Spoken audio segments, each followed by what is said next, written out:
Bismillahirrahmanirrahim. Assalamualaikum warahmatullahi wabarakatuh. Pada kesempatan kali ini, kami dari kelompok 4 akan mempresentasikan hasil diskusi kami yang berjudul Implementasi 10 Pilar Demokrasi dalam Bidang Politik. Selanjutnya, di sini ada anggota dari kelompok 4. Yang pertama, Ira Asahra. Yang kedua, Jennifer Teresia Buntu Payung. Yang ketiga, Meliana Nur. Yang keempat, Nurul Arifin, dan yang kelima, saya sendiri, Nurul Mujahidah, sebagai moderator. Untuk materi pertama akan disampaikan oleh Saudari Ira Asahra. Kepadanya dipersilahkan. Oke, yang pertama yaitu konsep 10 pilar demokrasi. Nomor 1, demokrasi yang bertuhanan yang Maha Esa, artinya sistem dan perilaku dalam penyelenggaraan negara Indonesia harus memiliki nilai-nilai dasar ketuhanan yang Maha Esa. 2, demokrasi dengan kecerdasan. Artinya mengatur dan menyelenggarakan demokrasi harus memiliki paradigma yang cerdas, berpikir terbuka, mau menerima kritik dan saran demi tercapainya tujuan yang dicita-citakan negara. Ketiga, demokrasi yang berkedaulatan rakyat. Kedaulatan tertinggi berada di tangan rakyat. Secara prinsip, rakyatlah yang memiliki atau memegang kedaulatan itu. Dari rakyat, oleh rakyat, dan untuk rakyat. Aspirasi rakyat ditampung oleh badan legislatif, MPR, DPR, DPD, dan nantinya akan disalurkan ke pihak yang berwenang.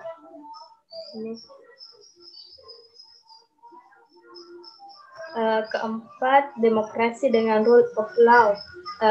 Hukum melandasi pelaksanaan demokrasi untuk mengembangkan kebebasan yang demokratis. Tidak bisa dengan meninggalkan hukum. Yang kelima, demokrasi dengan pemisahan kekuasaan negara. Suatu negara yang demokratis harus ada pembagian kekuasaan. Hal ini untuk menghindari terjadinya pemusatan kekuasaan kepada satu orang. 6. Demokrasi dengan hak asasi manusia. Demokrasi mengharuskan adanya penghargaan terhadap harkat dan martabat manusia dalam bentuk jaminan dan perlindungan hak asasi manusia. Ketujuh, demokrasi dengan pengadilan yang merdeka. Memberi peluang seluas-luasnya kepada semua pihak yang berkepentingan untuk mencari dan menemukan hukum yang seadil-adilnya. 8, yaitu demokrasi dengan otonom daerah. Pelaksanaan demokrasi harus tetap menjamin tegaknya persatuan dan kesatuan bangsa dengan dilaksanakan otonomi daerah yang semakin nyata dan bertanggung jawab. 9, demokrasi dengan kemakmuran. Demokrasi juga mencakup dalam bidang ekonomi. Demokrasi ekonomi adalah sistem pengelolaan perekonomian negara berdasarkan prinsip ekonomi. Ke-10, demokrasi yang berkeadilan sosial. Pelaksanaan demokrasi diarahkan untuk mewujudkan kesejahteraan bagi seluruh rakyat Indonesia. Demokrasi bukan hanya politik saja, melainkan juga demokrasi sosial dan ekonomi. Terima kasih kepada Saudari Ira atas pemaparannya. Materi selanjutnya akan disampaikan oleh Saudari Jennifer. Kepadanya dipersilahkan. Realita dalam kehidupan bermasyarakat, berbangsa, dan bernegara. Yang pertama, demokrasi yang berketuhanan yang Maha Esa. Dalam hal politik, di Indonesia terdapat berbagai partai politik. Tidak hanya partai umum saja, namun terdapat juga partai Islam. Hal ini berarti seluruh partai dengan latar belakang agama apapun dapat berpartisipasi dalam roda pemerintahan. Yang kedua, demokrasi dengan kecerdasan. Dalam hal politik, dapat diumpamakan bahwa jika semua pelaksana demokrasi dipimpin oleh orang-orang yang cerdas dan berwatak sosial, maka hak antar negara maupun warga negara akan saling terpenuhi tanpa ada suatu perselisihan. Yang ketiga, ada demokrasi yang berkedaulatan rakyat. Dalam hal politik, masyarakat berhak memilih pemimpinnya dan berhak menyatakan semua aspirasinya kepada pemerintah, agar hak sebagai warga negara dan kebijakannya kepada negara terpenuhi. Hal ini didasari oleh kekuasaan tertinggi berada di tangan rakyat. Yang keempat, ada demokrasi dengan rule of law. Pertama, dalam hal politik, kekuasaan negara Republik Indonesia harus mengandung, melindungi, serta mengembangkan kebenaran hukum atau legal truth. Bukan demokrasi ugal-ugalan, demokrasi dagelan, atau demokrasi manipulatif. Kedua, kekuasaan negara memberikan keadilan hukum, bukan demokrasi yang terbatas pada keadilan formal dan pura-pura. Ketiga, kekuasaan negara menjamin kepastian hukum, bukan demokrasi yang membiarkan kesemrawutan atau anarki. Keempat, kekuasaan negara dengan mengembangkan manfaat atau kepentingan hukum seperti kedamaian dan pembangunan, bukan demokrasi yang justru menyebarkan fitnah dan hujatan atau menciptakan perpecahan, permusuhan, dan kerusakan. Yang kelima, ada demokrasi dengan pemisahan kekuasaan negara. Dalam hal politik, demokrasi dijalankan dengan pembagian kekuasaan atau tugas, agar bisa saling mengawasi satu sama lain. Misalnya, KPU yang bertugas untuk proses pemilihan kepala-kepala daerah hingga presiden. Yang keenam, ada demokrasi dengan hak asasi manusia. Artinya, setiap warga negara memiliki hak yang dalam demokrasi. Contohnya, setiap warga negara yang berhak ikut dalam pesta politik atau pemilihan kepala daerah maupun ikut langsung mencalonkan diri sebagai calon kepala daerah. Yang ketujuh, ada demokrasi dengan pengadilan yang merdeka. Artinya sistem pengadilan yang memberikan peluang sama kepada setiap warga negara untuk mengajukan setiap pertimbangan. Yang kedelapan, ada demokrasi dengan otonomi daerah. Otonomi daerah merupakan pembatasan terhadap kekuasaan negara, khususnya kekuasaan legislatif, eksekutif di tingkat pusat, dan lebih khusus lagi pembatasan atas kekuasaan presiden.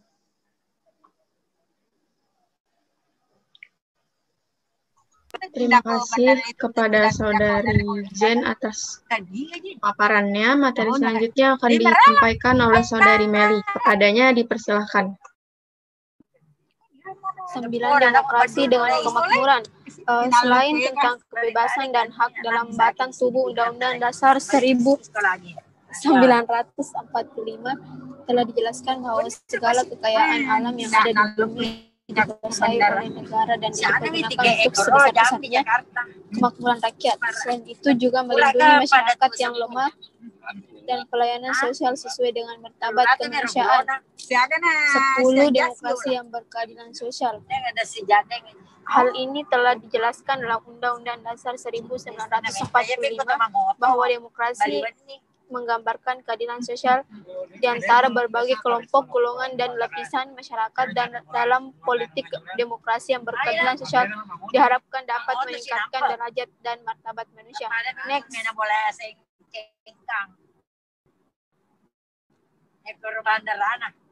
Masalah serta solusi. Yang pertama, demokrasi yang berketuhanan yang Maha Esa.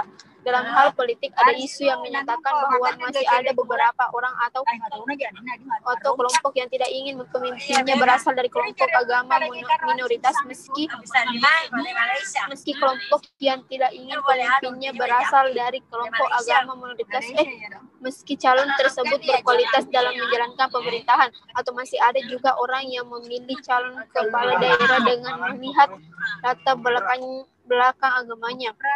Solusi kepemimpinan lebih tegas sangat diperlukan. Pemerintah pusat harus merencanakan dan mengimplementasikan suatu strategi nasional untuk toleransi beragama, kebebasan beragama, dan bekerja di luar pengawasan Kementerian Agama. Satuan tugas macam-macam ini harus diberi mandat kuat dan sumber daya penting guna menyusun satuan tugas macam ini harus diberi mandat kuat dan sumber daya penting guna menyusun rencana kerja. Unsur-unsur kunci rencana kerja ini termasuk yang pertama, tak berkompromi dengan pluralisme agama. Tiap kekerasan terhadap minoritas harus dipidanakan. Yang kedua, melaksanakan langkah-langkah tegas terhadap para pejabat daerah yang tak menghormati putusan pengadilan soal kebebasan beragama seperti menskors para pejabat daerah tersebut. Yang ketiga, mengevaluasi peraturan dan keputusan terkait agama guna mengidentifikasi pasal-pasal yang merintangi kebebasan beragama. Yang keempat, mengembangkan capaian nasional dalam prinsip-prinsip kebebasan beragama dan toleransi beragama, mengadakan kebijakan dan tanggapan lebih tegas pada hasutan kekerasan terhadap minoritas agama. Next. 2. Demokrasi dengan kecerdasan. Banyaknya masalah yang akan timbul di pemerintahan jika semua pelaksana politik tidak memiliki kecerdasan dalam memenuhi segala tanggung jawabnya. Solusi baik pemerintah ataupun masyarakatnya harus cerdas dalam menjalani demokrasi. Untuk kasus masyarakat di pedalaman bisa diedukasi dengan cara mengadakan pendidikan tentang demokrasi atau memasang spanduk-spanduk yang mengajak agar kita bisa berdemokrasi dengan cerdas. Yang ketiga, demokrasi dengan kedaulatan rakyat. Seringkali aspirasi yang disampaikan oleh rakyat diabaikan bahkan dianggap sebagai suatu pemberontakan kepada pemerintah. Solusi pemerintah perlu segera membenahi sistem penjaringan aspirasi yang komprehensif dan dalam kesinambungan. Namun pemerintah pun perlu memperhatikan hal-hal detail dalam merelasikan kebijakan yang akan dibuat, karena bisa jadi suatu kebijakan yang bagus akan minta di tataran teknis hanya karena hal-hal sepele yang tidak terperhatikan sebelumnya. Terima kasih. Terima kasih kepada Saudari Meliana atas pemaparannya. Materi yang selanjutnya akan disampaikan oleh Saudari Nurul Arifin. Kepadanya dipersilahkan. Yang keempat itu demokrasi dengan rule of law. Kekuasaan negara mengembangkan manfaat atau kepentingan hukum seperti kedamaian dan pembangunan. Namun nyatanya saat ini pembangunan masih belum rata di setiap pelosok daerah di Indonesia. Adapun solusinya, pembangunan gedung sekolah secara merata, pembagian buku-buku pelajaran secara gratis, program pembagian peralatan sekolah secara gratis, pemenuhan kebutuhan guru di berbagai pelosok daerah, dan peningkatan fasilitas infrastruktur akses menuju sekolahan. Yang kelima, demokrasi dengan pemisahan kekuasaan. Pada masa akhir periode pertama Presiden Jokowi, beliau berusaha merangkul kelompok oposisi ke kubu Presiden Jokowi dan ditambah dengan para kelompok elit pendukungnya ke sektor pemerintahan. Hal ini menyebabkan politik Indonesia semakin tidak karuan. Adapun solusinya, pembagian kekuasaan di Indonesia sendiri menganut trias politika, ide di mana sebuah pemerintahan berdaulat harus dipisahkan antara dua atau lebih kesatuan kuat yang bebas, dengan tujuan mencegah satu orang atau kelompok mendapatkan kuasa yang terlalu banyak agar tidak terjadi penyalahgunaan kekuasaan oleh pihak yang berkuasa. Kekuasaan cenderung disalahgunakan. Kesewenang-wenangan seperti ini tentulah tidak diinginkan untuk terjadi di Indonesia sebagai negara demokrasi yang berkedaulatan rakyat. 6. Demokrasi dengan hak asasi manusia. Masih terjadinya pelanggaran HAM di lingkup demokrasi. Adapun solusinya, adanya pendidikan karakter yang dilakukan oleh rumah, sekolah, dan lingkungan sekitar. Di rumah, peran orang tua sangat mempengaruhi tingkat laku anaknya. Di sekolah dan di lingkungan pun juga mempengaruhi karakter anak. Kemudian solusi selanjutnya mempelajari segala sesuatu tentang HAM dan hukum yang berlaku. Apabila terjadi pelanggaran HAM, sebagai warga negara yang baik, yang menjunjung tinggi rasa keadilan dan kemanusiaan, kita harus melaporkan pada pihak yang berwajib. Kemudian, bersikap jujur apabila ada orang yang melanggar HAM. Sebaiknya kita tegur atau kita laporkan pada pihak yang berwajib. Kemudian bersikap toleransi dan menaati hukum dan aturan yang berlaku. Dan yang terakhir, menghargai perbedaan yang ada, tidak bersifat rasis. Kemudian yang ketujuh, demokrasi dengan pengadilan yang merdeka. Masih marak terjadi orang yang tidak memiliki kekuasaan atau harta akan kalah saat menuntut keadilan di pengadilan. Adapun solusinya, rentetan kasus dan masalah yang terjadi di lembaga peradilan harus disikapi serius dan segera.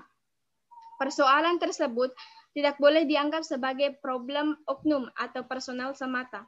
Ini bukti adanya kelemahan mendasar dari sistem yang bekerja di Mahkamah Agung dan pengadilan di bawahnya. Next. 8. Demokrasi dengan otonomi daerah.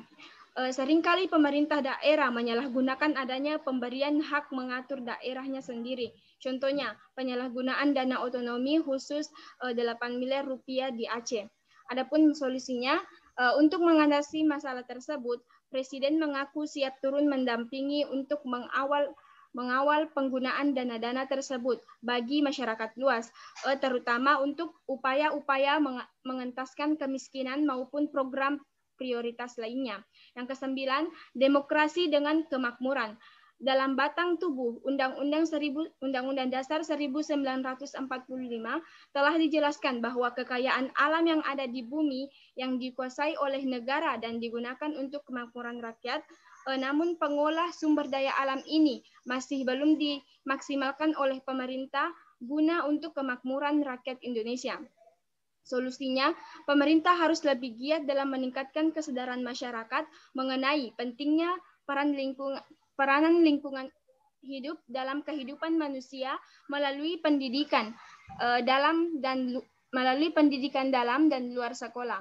Perlunya inventarisasi dan evaluasi potensi sumber daya alam dan lingkungan hidup. Meningkatkan penelitian dan pengembangan potensi manfaat hutan, terutama untuk mengembangkan pertanian, industri, dan kesehatan. Penyediaan infrastruktur dan spasial sumber daya alam dan lingkungan hidup baik di darat, laut, maupun udara. Perlunya persyaratan AMDAL terhadap usaha-usaha yang mengarah pada keseimbangan hidup. Perlunya penyuluhan dan kerjasama kemitraan antara lembaga masyarakat dalam pengelolaan lingkungan hidup dan sumber daya alam, serta perlunya peningkatan kemampuan institusi dan sumber daya manusia, aparatur, pengelolaan sumber daya alam, dan LH. Terima kasih Saudari Nurul Arifin atas pemaparannya. Materi yang selanjutnya akan disampaikan oleh saya sendiri.